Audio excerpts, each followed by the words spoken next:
Hi అందరికీ నమస్కారం. Welcome back to Jyothi Kinchiya channel. మనం ఇప్పుడు ఒక చిన్న రెసిపీ నేర్చుకుందామా. రవ్వ లడ్డూలు ఎలా చేద్దామో చూద్దామా.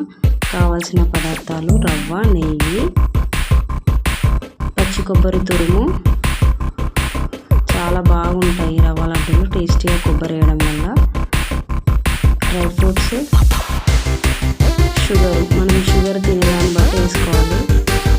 ఎక్కువ తీయగా కావాలంటే ఎక్కువ వేసుకోవచ్చు, లేదంటే తక్కువ వేసుకోవచ్చు.